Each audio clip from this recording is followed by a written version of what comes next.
नाज़रीन, जंग मजीद destructive, deeper, dangerous और वाइडर हो चुकी है और सबको अपने अंदर जो ड्रैग कर रही है। और ज़ाहिर है ओआईसी के लिए यह बहुत बड़ा चैलेंज है, क्योंकि अमेरिका और इजराइल ने ईरान पर हमला कर दिया है। ईरान अमेरिकी बेसेस को निशाना बना रहा है जो कि ओआईसी मुल्कों के अंदर भी हैं।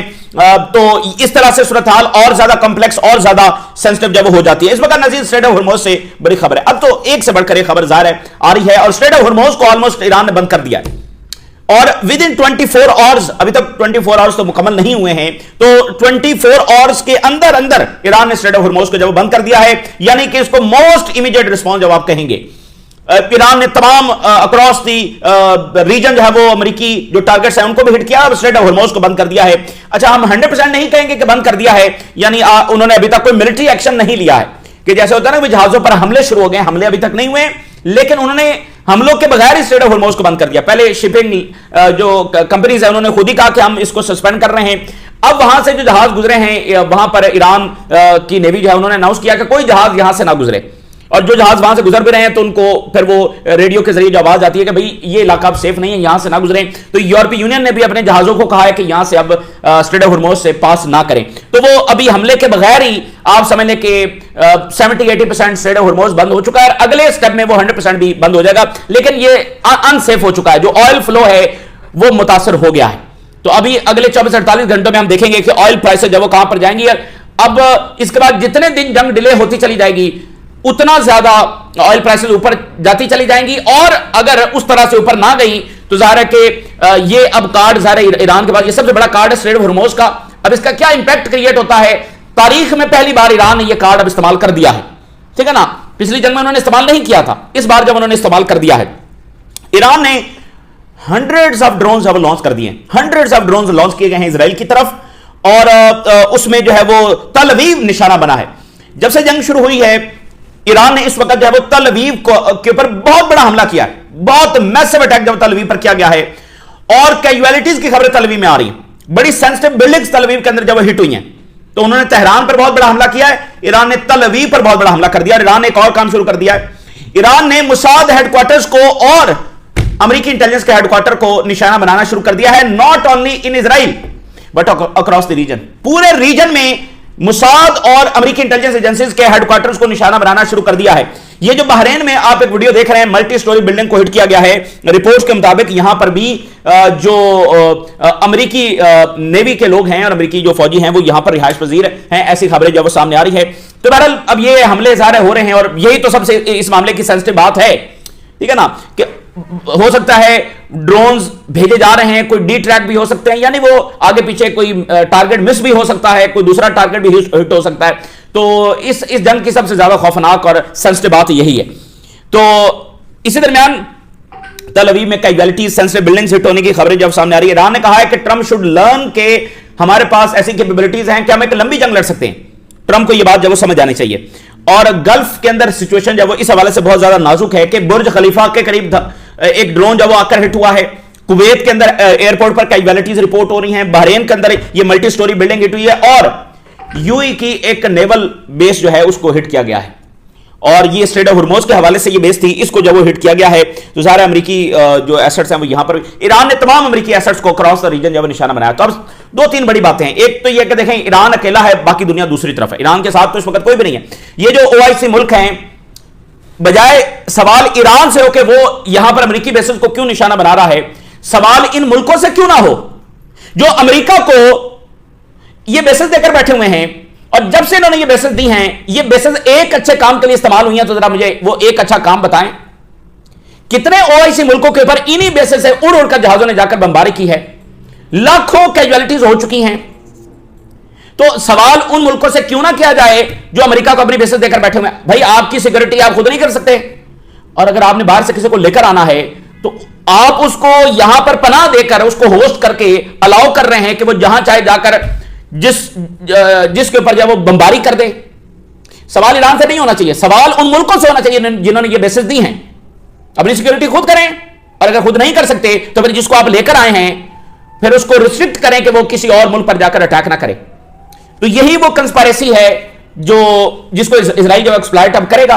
अब सवाल यह है कि अगर ईरान 1 दिन 2 दिन इन अमेरिकी बेसिस पर हमले जारी रखता है तो फिर अब ये गल्फ कंट्रीज जो वो क्या रिस्पॉन्ड करेंगे? क्या ये अब ईरान के ऊपर जंग डिक्लेयर कर देंगे? क्योंकि आपको पता है ना कि 2-3 दिन के बाद मजीद ये बयानियां बनना शुरू हो जाएगा कि देखें अब ईरान तजावुज कर रहा है, अब देखें ईरान जब वो इजराइल पर हमला करे, इन मुल्कों पर क्यों अटैक कर रहा है? भाई इन मुल्कों पर अटैक नहीं हो रहा है, अरब कैपिटल्स पर अटैक नहीं हो रहा है, अमेरिकी बेसिस के ऊपर अटैक हो रहा है और अमेरिका ने ईरान पर हमला किया है। ईरान जवाब में कहां हमला करे, जरा ये बता दीजिए, ईरान जवाब में कहां अटैक करे? तो इसलिए इस बात को इसी एंगल से जब समझने की जरूरत है। और ईरान अकेला है, बाकी तमाम मुल्क जब वो दूसरी साइड पर खड़े हैं, क्या ईरान जब इसमें से सर्वाइव कर सकेगा? आज से 20 दिन के बाद सूरत हाल क्या होगी? क्या ईरान कोलैप्स कर चुका होगा? क्योंकि मैक्सिमम जो इजराइल और अमेरिका का टाइम फ्रेम है वो यही 2 से 3 हफ्ते हैं। तो 20 दिन के बाद क्या ईरान सर्वाइव कर चुका होगा बड़ी ताकत के तौर पर, या फिर फॉल कर चुका होगा, कोलैप्स कर चुका होगा इराक, शाम और लिबिया की तरह और सूडान की तरह? क्या वहां पर खाना जंगी जब शुरू करवा दी जाएगी? तो ईरान के लिए बड़ा क्रुशियल डे है। और ईरान, देखिए ईरान कंप्रोमाइज नहीं कर सकता है। आप उसको सूडान बनाने की कोशिश कर रहे हैं, तो ईरान किसी चीज के ऊपर कंप्रोमाइज नहीं करेगा। ईरान ने बार बार वार्न किया है, ठीक है। और फिर देखिए कि ये जंग है वो किस तरह से नविश्ता दीवार थी। एवरी डे हम ये बात करते रहे हैं कि ये जंग करीब आ रही है, करीब आ रही है। तो ये जंग जब वो नविश्ता दीवार थी, ओआईसी को इस चीज की तैयारी करनी चाहिए थी, इस लम्हे की जब उनको तैयारी जो वो करनी चाहिए थी। दूसरी तरफ इसराइल ने ये कहा है कि उन्होंने अपनी तारीख की, ये बात बहुत इंपॉर्टेंट है, इसराइल ने कहा है कि उन्होंने अपनी तारीख की सबसे बड़ी जो एयर स्ट्राइक्स हैं वो ईरान पर लॉन्च की हैं। उन्होंने कहा है कि पिछले, यानी जब से जंग शुरू हुई है, तो उन्होंने इतनी ज्यादा बमबारी ईरान के ऊपर की है कि पूरे 12 दिनों की जंग में जितनी म्यूनिशन, जितने बम उन्होंने ईरान पर गिराए थे, सिर्फ इन 12, 14, 16 घंटों के अंदर उन्होंने उतने बम गिरा दिए। 12 दिनों से भी ज्यादा बम उन्होंने 12, 14, 16 घंटों के अंदर ईरान पर गिरा दिए हैं। इसराइल ने कितनी बमबारियां की हुई हैं, लेकिन इसराइल कह रहा है कि उसने अपनी हिस्ट्री की सबसे बड़ी एयर स्ट्राइक्स, बमबारी जो है वो ईरान पर लॉन्च की है। बहुत तबाही ज़ाहिर उन्होंने ईरान में मचाई है, तेहरान में, इस्फहान में, बाकी जो बड़े शहर हैं। और वहां पर ईरान के सदर को सबसे पहले इन्होंने निशाना बनाया। ईरान के सदर को सबसे पहले इन्होंने असैसिनेट करने की कोशिश की है। सुप्रीम लीडर के घर पर इन्होंने अटैक किया है। घर जो है इस वक्त तबाह हो चुका है। इस वक्त खबर यह भी चल रही है कि सुप्रीम लीडर के जो बेटे हैं वो निशाना बन चुके हैं भी, लेकिन उसकी कोई तस्दीक नहीं है। इजरायली मीडिया तो यह भी दावा कर रहा है कि उनके मुताबिक सुप्रीम लीडर भी शहीद हो चुके हैं और अली शमखानी जो है वो उन पर अटैक किया गया। ये वो है जिन्होंने सऊदी अरेबिया और ईरान की सुलह में बड़ा अहम किरदार अदा किया था। तो इनको लास्ट टाइम भी निशाना बनाया गया था। तो अली शमखानी है और इसी दरमियान जो है वो बाकी हाई ऑफिशियल्स हैं, मिलिट्री ऑफिशियल्स हैं, लेकिन ये टॉप ऑफ द लीडरशिप जो है इनको निशाना बनाने की कोशिश उन्होंने की है। फिर वो शाहराएं जो बड़ी इंपॉर्टेंट शाहराएं हैं उनके ऊपर भी बमबारी कर रहे हैं ताकि एक और ज्यादा पैनिक जो है वो फैले। तो अगला स्टेप इजराइल और अमेरिका का क्या होगा? वो जो मिलिशिया को एक्टिवेट करेंगे, इराकी कुर्दिस्तान से जो मिलिशिया ने दाखिल होना है, तो अगले 24-48 घंटे जो वो बड़े क्रूशल होने वाले हैं। अच्छा जी, इस जंग के बाद या तो इजराइल को पुश बैक कर देगा ईरान, या फिर इजराइल की एक्सपेंशन के रास्ते खुलेंगे। तो इसलिए ये टाइम बड़ा फैसला कुन है रीजन के लिए। अगर वो इजरायली साजिश का शिकार हो गया ये रीजन और ओआईसी, और इस बात को पकड़कर बैठ गए कि ईरान ने जब इनके मुल्कों पर अटैक कर दिया है, तो यही वो टाइम है जहां से ओआईसी का सबसे बड़ा खसारा जब शुरू होगा। जरा उर्दगान की स्टेटमेंट मैं आपके सामने रखने जा रहा हूं। He is the leader, I would say he is the most courageous and brave leader. किसी और की जरूरत नहीं है कि वो ये स्टेटमेंट जारी कर सके। कोई अरब हुक्मरान जो है वो ये स्टेटमेंट जारी नहीं कर सका। उर्दगान ने कंडेम किया ईरान पर अटैक को। आज के दौर में कंडेमनेशन की वैल्यू क्या है, लेकिन ये कंडेमनेशन भी नहीं कर सके। उर्दगान ने कंडेम किया है ईरान पर हमले को, बिल्कुल, यानी देखें किसी ने कंडेम नहीं किया, किसी मुल्क ने कंडेम नहीं किया, उर्दगान ने किया। तो बाकी मुल्कों को भी यही पोजीशन और यही करेज और जब लेनी चाहिए। तुर्की बड़े अच्छे तरीके से समझता है इजरायली अजाइम को और बड़े अच्छे तरीके से समझता है इन साजिशों को।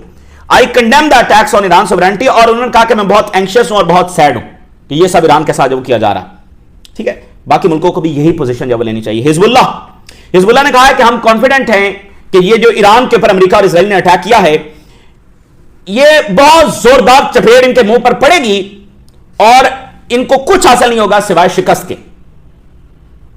Enemy will receive a major slap on their face, एक जोरदार चपेट इनको पड़ेगी और शिकस्त के सिवाय इनके कुछ पल्ले ना आएगा। हिजबुल्लाह सेज के दे आर कॉन्फिडेंट। तो अब यही बात है कि ईरान क्या सर्वाइव कर पाएगा या नहीं कर पाएगा। कर गया तो फिर दुनिया आप और तरह से देखेंगे, और नहीं किया तो फिर आप रीजन किसी और तरीके से देखेंगे। और अमेरिका ईरान पर नहीं रुकेगा। अमेरिका सद्दाम हुसैन पर नहीं रुका था, अमेरिका कजाफी पर नहीं रुका था, अमेरिका बशार अल असद पर नहीं रुका था, Sudan. This is the 7th war America is fighting for Netanyahu. 7th war है इन पिछले 25 सालों में। और जो यहां आज खड़े होकर कहता है कि ईरान ने ओआईसी मुल्कों के ऊपर अटैक कर दिया है, उसकी मालूमात के ऊपर भी अब हम क्या कह सकते हैं, उसकी हिदायत की दुआ ही हम कर सकते हैं उसकी मालूमात के ऊपर।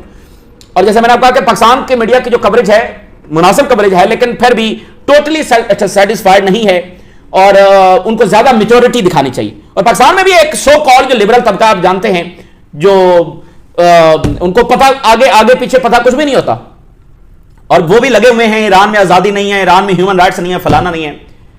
इनको मामले की हसासियत का जब अंदाजा नहीं है कि आप किस दुनिया में दाखिल हो चुके हैं। और ईरान, ये ईरान को आजादी देने वालों ने कुछ घंटे पहले एक स्कूल पर अटैक करते हुए 60 के करीब जो बच्चे हैं उनको वहां पर शहीद किया। ये ईरान के लोगों को आजादी देने आए। और ये जाकर पूछें लिबिया और शाम और इराक के लोगों से कि उनको जो आजादी जब दी गई थी। चाइना ने कहा है फौरी तौर पर ईरान पर हमले रोके जाएं, फौरी तौर पर ईरान पर हमले अमेरिका रोके। तो अमेरिका ने देखिए कि दुनिया को डिस्टेबलाइज किया है और अब यह वक्त है चाइना और रशिया के लिए कि वो मजीद आगे बढ़कर अपना किरदार अदा करें। यूएस इंटेलिजेंस क्या कह रही है, बड़ी दिलचस्प उसने इंटेलिजेंस असेसमेंट जब जारी की है। सीआईए ने ट्रंप साहब को यह बताया है कि अगर सुप्रीम लीडर को निशाना बनाया गया, वो असैसिनेट हो गए, तो फिर इस बात के लिए तैयार हो जाइए कि आईआरजीसी में से ही कोई सुप्रीम लीडर बन जाएगा and they will be more hard liners. मजीद हार्ड लाइनर्स जो हैं वो आ जाएंगे। देखिए, अगर ईरान ने आज तक न्यूक्लियर नहीं बनाया तो सुप्रीम लीडर की वजह से नहीं बनाया। और जिस ईरानी सदर को इन्होंने सबसे पहले अटैक किया है, उसको असैसिनेट करने की कोशिश की है, ये वो ईरानी सदर हैं जिनकी पूरी मीडिया कैंपेन वेस्टर्न मीडिया चला रहा था कि ये तो बड़े रिफॉर्मिस्ट हैं। और ईरान के सदर ने पहले दिन से आकर वही कोशिश की जो उससे पहले भी हो रही थी कि वेस्ट के साथ अच्छे ताल्लुकात किए जाएं। उस ईरानी सदर को सबसे पहले इन्होंने निशाना बनाया और उसके ओथ के रोज इन्होंने इस्माइल हानिया को निशाना बनाया। ये पूरी एक कड़ी है, न्यूक्लियर डील को तोड़ना, फिर मुसलसल लॉबिंग जारी रखना, ठीक है ना। करते करते करते आज नेतन्याहू जो अमेरिका को यहां ले आया है। जनाब अली, स्ट्रेट ऑफ हुर्मुज़ जो है वो इस वक्त बंद हो चुका है, आप समझे बंद हो गया, ठीक है ना। ईरान के अब ये ऑफिशियल है, ऑफिशियली उन्होंने कहा कि कोई जहाज जब यहां से ना गुजरे, क्योंकि हमारे ऊपर एग्रेशन हुआ है, कोई जहाज यहां से ना गुजरे। Russian media, strait of Hormuz is prohibited, ये रास्ता बंद है, क्लोज है, सेफ नहीं है। हाई फ्रीक्वेंसी ब्रॉडकास्ट रिसीव हो रही है जो शिप्स वहां से गुजरे हैं और उनको आईआरजीसी के लोग ये कह रहे हैं कि भाई यहां से जब ना गुजरे। और यूरोपियंस ने अपने ऑयल टैंकर्स को कहा कि भाई यहां से ना गुजरे, तो अब क्या करेंगे, ठीक है ना। अगले 24-48 घंटों में देखेंगे कि ऑयल प्राइसेस कहां पर जाएंगी। और यूई से एफिलिएटेड एक नेवल बेस जो है फजूरा के अंदर वो हिट हुई है। ये बनाई गई थी स्ट्रेट ऑफ हुर्मुज़ ही के कंट्रोल के हवाले से। अच्छा, तो ये सूरत हाल है। अब स्ट्रेट ऑफ हुर्मुज़ में ये हो गया, ईरान ने बहुत बड़े हमले जब लॉन्च कर दिए हैं। 200 से ज्यादा ड्रोन जब उन्होंने लॉन्च किए हैं इसराइल की तरफ। फतह हाइपरसोनिक मिसाइल जब उन्होंने एक बार फिर लॉन्च किए हैं। ये पिछले 30 मिनट 40 मिनट 1 घंटे के अंदर ये कार्रवाइयां ईरान ने की हैं। और ईरान ने सीक्रेट जो मोसाद हेडक्वार्टर हैं और अमेरिकन मिलिट्री पर्सनल उनके हेडक्वार्टर हैं, उनके ऊपर हमले लॉन्च किए हैं इसराइल के अंदर और अक्रॉस द रीजन। ये बड़ी इंपॉर्टेंट बात है। तो इसलिए वो खबर आ रही है कि वो जो बहरीन में मल्टी स्टोरी बिल्डिंग हिट हुई है, वहां पर चूंकि नेवल हेडक्वार्टर है तो उनके जो मरीन्स है वो वहां पर होते हैं, उस बिल्डिंग के अंदर रिहाइश पजीर है। यार आप खुद सोचें, ईरान क्यों सिविल वहां पर ईरान जो है वो किसी रेजिडेंशियल एरिया को क्यों निशाना बनाएगा? दो ही सूरतें हो सकती हैं, या तो ये सूरत हो सकती है या ये सूरत हो सकती है कि ड्रोन जो वो आगे पीछे हो गया हो। भाई इतने ड्रोन लॉन्च हो रहे हैं, मिसाइल जा रहे हैं, तो आगे पीछे हो जाते हैं ड्रोन। वो क्यों निशाना जब बनाना चाहेगा? आप खुद सोचिए, जब पहले ही उसके खिलाफ इतना ज्यादा प्रोपेगेंडा है। 12 दिन की जंग में उसने इसराइल में सिविलियंस को निशाना नहीं बनाएगा तो वो यहां सिविलियंस को निशाना बनाएगा। तो ये बात समझने की है। लेकिन जिसने नहीं समझना तो फिर क्या किया जा सकता है? रशियन मीडिया कह रहा है कि ईरान ने जब वो हाइपरसोनिक मिसाइल्स लॉन्च किए हैं और तल अवीव में बहुत हैवी अटैक्स हुए हैं। इसराइली मीडिया बता रहा है कि fissionable munition for the very first time इस्तेमाल किया गया। बात बड़ी इंपॉर्टेंट है। जो न्यूक्लियर में रिएक्शन होता है वो फिशन रिएक्शन होता है, एक के बाद एक चेन रिएक्शन उसमें होता है। तो ये फिशन म्यूनिशन जो है जिससे बहुत हाई एनर्जी इमिट होती है, बहुत बड़ा डैमेज, यानी न्यूक्लियर का जो चेन रिएक्शन है वो फिशन रिएक्शन है। वो म्यूनिशन जो है वो ईरान ने इस्तेमाल कर दिया तल अवीव में। जंग तलख है और बहुत ही टफ है। न्यूमेरियस इंजरीज इजरायली मीडिया बता रहा है कि तल अवीव में हो गई हैं। तल अवीव के ऊपर सबसे बड़ा अटैक ईरान ने कर दिया है। सेंट्रल इसराइल में बिल्डिंग्स डायरेक्टली हिट हो रही हैं ईरानी मिसाइल से, ड्रोन से, रॉकेट से। इसराइली मीडिया के मुताबिक तल अवीव के अंदर एक सेंसिटिव बिल्डिंग जब वो हिट हुई है, ज़ाहिर है मुकम्मल सेंसरशिप वहां पर है और वो सारे लॉसेस तो सामने नहीं आने दे रहे हैं, लेकिन ईरान ने बहुत बड़ा हमला उन पर किया है। IRGC ने कहा है कि अमेरिका के बहुत सारे नेवल एसेट्स जो हैं वो हमारे रेंज के अंदर हैं और वो अगले फेज में निशाना बनेंगे। और अल अरेबिया न्यूज, सऊदी अरब का मीडिया, ये कोट कर रहा है IRGC कि हम अगले आने वाले घंटों में और शदीद हमले लॉन्च करेंगे। तो उधर से अमेरिका और इजराइल ने अटैक किया, उनका राउंड मुकम्मल हुआ और इधर से अब ईरान ने जवाबी राउंड जब वो मुकम्मल किया है और अगले घंटों में वो कह रहे हैं मजीद करेंगे। फिर उन्होंने कहा कि मजीद पेनफुल और एक्सटेंसिव हमले हम करने जा रहे हैं। अच्छा, ईरान ने कुछ बहुत ही गैर मामूली और अजीबो गरीब और बड़े एडवांस लेवल के मिसाइल जब लॉन्च किए हैं, उनको जब वो फ्लाई कर रहे हैं तो जैसे थंडर बोल्ट्स होते हैं या जैसे बिजली कड़कती है तो जैसे आप देखते हैं उसी तरह से, यानी वो लेयर्स बनाते हुए जब वो फ्लाई कर रहे हैं। जैसे ऑर्शनिक मिसाइल है रशिया का, तो वो बड़ी अजीबो गरीब से ट्रेजेक्ट्री और लेयर्स बनाता है। सो सेम काइंड ऑफ जो है वो ईरान ने कुछ लॉन्च किया, अब ये पता नहीं कौन से हैं। ईरान के फॉरेन मिनिस्टर ने कहा है कि नेतन्याहू और डोनाल्ड ट्रंप की जंग जो है ये अनजस्टिफाइड है, इलीगल है और इसमें कोई लेजिटिमेसी नहीं है। और हमारी आर्म्ड फोर्सेस ने आज ही के दिन के लिए तैयारी की थी और वो इनको वो सबक सिखाएंगे जो ये डिजर्व करते हैं। अब ज़ाहिर है जो ताकत से ही इनको जब जवाब दिया जा सकता है, बातें तो जितना करनी थी कर ली। ट्रंप ने कहा कि फ्राइडे को मुज़ाकरात होंगे और अटैक कर दिया। और ईरान के कमांडर, IRGC कमांडर ने कहा कि ट्रंप को यह बात समझ आनी चाहिए कि हमारे पास वो एडवांस इक्विपमेंट है कि हम कई सालों तक जंग लड़ सकते हैं। तो ट्रंप के लिए यहां पर कोई शॉर्ट और डिसाइसिव विक्ट्री नहीं है। और ईरान ने कहा कि हमारे पास यह कैपेबिलिटी नहीं है कि हम अमेरिकन मेनलैंड को निशाना बनाएं और ना ही हमारा इरादा है कि हम अमेरिकन मेनलैंड को जब निशाना बनाएं। तो अब सवाल यह कि अमेरिका क्या सोचकर इस जंग में कूदा है, भाई क्या प्लानिंग है उनकी। उनके मुताबिक तो डिसाइसिव विक्ट्री वो लेने आए हैं, लेकिन अभी तक तो ईरान का हमें पलड़ा भारी नजर आ रहा है, क्योंकि जंग ईरान पर मुसल्लत हुई है, उसका नुकसान बहुत होगा। लेकिन अगर ईरान इसी तरह से जवाबी हमले जारी रखता है तो फिर ये क्या करेंगे। और एयर स्पेस मिडल ईस्ट की बंद हो चुकी है और स्ट्रेट ऑफ हॉर्मुज़ बंद हो चुका है। कितने दिन ये अफोर्ड करेंगे ये आप समझ से बाला तर है। और इसी दरमियान जनाब अली, जो अमेरिकी एयरक्राफ्ट कैरियर वहां बहरा रूम के अंदर खड़ा है, वो वहां से जहाज फ्लाई कर रहे हैं जॉर्डन की एयर स्पेस में, शाम की एयर स्पेस में। वो यहां पर आकर जो ड्रोन्स हैं और बाकी जो प्रोजेक्टाइल्स आ रहे हैं उनको यहां पर वो गिरा रहे हैं, ठीक है ना। जो एयरक्राफ्ट कैरियर है वो पूरी तरह से, और जॉर्डन और ये शाम की सारी जो एयर स्पेसेस हैं वो इस्तेमाल कर रहे हैं। ईरान ने 60 टारगेट्स को अमेरिका के ऑल ओवर द रीजन जो वो हिट किया, 60 टारगेट्स को। अच्छा, इसराइल ये कह रहा है कि हमने अपनी तारीख की लार्जेस्ट एयर स्ट्राइक जो है वो ईरान पर लॉन्च की है। 12 दिन में जितने बम हमने ईरान पर गिराए थे, कितने बम इन्होंने गिराए 12 दिन, सिर्फ इन 12-14 घंटों के अंदर उन्होंने इससे भी ज्यादा बम ईरान पर गिरा दिए। कितने 100 जेट्स ने हिस्सा लिया होगा। तो अभी यानी मुकम्मल मालूमात आप देखें कि आ नहीं रही है, और वो कह रहे हैं 12 दिन से भी ज्यादा कितना बड़ा हमला ईरान पर हुआ होगा। उसके बावजूद ईरान का ये रिस्पॉन्स आ रहा है, ये उनका कॉन्फिडेंस है। और यूएस इंटेलिजेंस कह रही है सुप्रीम लीडर शहीद हो गए तो उसके बाद और ज्यादा हार्डलाइनर आ जाएंगे। फिर तो देखें फतवा तो गया ना, तो फिर वो न्यूक्लियर भी बनाएंगे। और सवाल यह है कि रशिया और चाइना इस वक्त क्या करेंगे, उनको भी तो कुछ करना है ना। करना ईरान के बाद तो अमेरिका ईरान पर नहीं रुकेगा, रशिया और चाइना के मजीद इत्तेहादियों की तरफ बढ़ेगा और मिडिल ईस्ट से रशिया और चाइना को निकालेगा। देखें, अमेरिका शाम को कह रहा है कि चीन को यहां से निकालो और इनके साथ जो माहिदे हैं खत्म करो। कल को सऊदी अरेबिया पर प्रेशर आएगा, बाकी मुल्कों पर प्रेशर आएगा, मिस्र पर आएगा। तो चाइना ने अगर रशिया ने मिडिल ईस्ट में रहना है तो कुछ ना कुछ तो करना है। इजरायली आर्मी एक new wave of air strike जो है वो ईरान में शुरू कर दी गई है। सेंट्रल ईरान के अंदर ये शुरुआत जो है वो की गई है। तो जनाब अली, ये जंग जो है वो शुरू हो चुकी है और खौफनाक से खौफनाक जब वो होती चली जा रही है। और यानी ये कितना तय था कि ये जंग होने जा रही है, यानी पहले दिन से आप देखिए कि ये कितना यकीन था कि ये जंग होकर रहेगी। वाय एक ही चीज थी, इजरायली इंटेंशंस। तो इसलिए जब ये तय था कि ये जंग होनी है तो उसके बाद जो होना है वो भी तय है।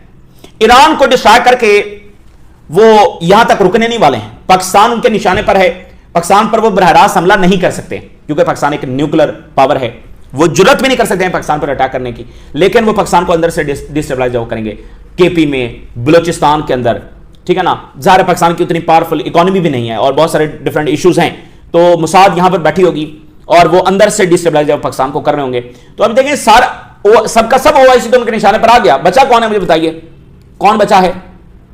तो ये ओआईसी को ही ये जंग लड़नी चाहिए और इसी अंदाज में लड़नी चाहिए जिस तरह से उर्दुगान जब उसको परसीव कर रहा है। अगर ओआईसी इस चक्कर में पड़ गई कि ईरान ने ये कर दिया, ईरान ने वो कर दिया है, तो यहीं पर मामला खराब होगा। पहला और बुनियादी सवाल यह है कि ईरान पर हमला किया गया है, बेसिस देने वाले बताएं कि उन्होंने उस अमेरिका को बेसिस क्यों दी हैं जो एक के बाद एक ओआईसी मुल्क पर अटैक करता चला जा रहा है। 7 मुल्कों की लिस्ट बनी, आज 7वें पर भी हमला कर दिया गया है। इसका जवाब दे जाए वो कौन है? और इजराइल कह रहा है उसने तारीख की सबसे बड़ी एयर स्ट्राइक्स, इतनी बदमाशी के साथ, कोई उनको पूछने वाला नहीं है कि क्या लेजिटिमेसी है उनकी ईरान पर हमला करने की। तो ये इस वक्त की ताजा तरीन डेवलपमेंट्स हैं। और इलाकाई रेजिस्टेंस कब शामिल होगी? इराक और लेबनान और यमन, वो भी बहरहाल उन्होंने अनाउंस कर रखा है। तो देखते हैं आज की रात और अगले 1-2 दिन बड़े क्रूशल होंगे। अब अमेरिका जब अपने हमलों का आगाज करेगा तो देखना है। तो ये ताजा तरीन डेवलपमेंट्स आज आपके साथ शेयर किया हमने। राज करें, इजाजत दीजिए, अल्लाह हाफिज।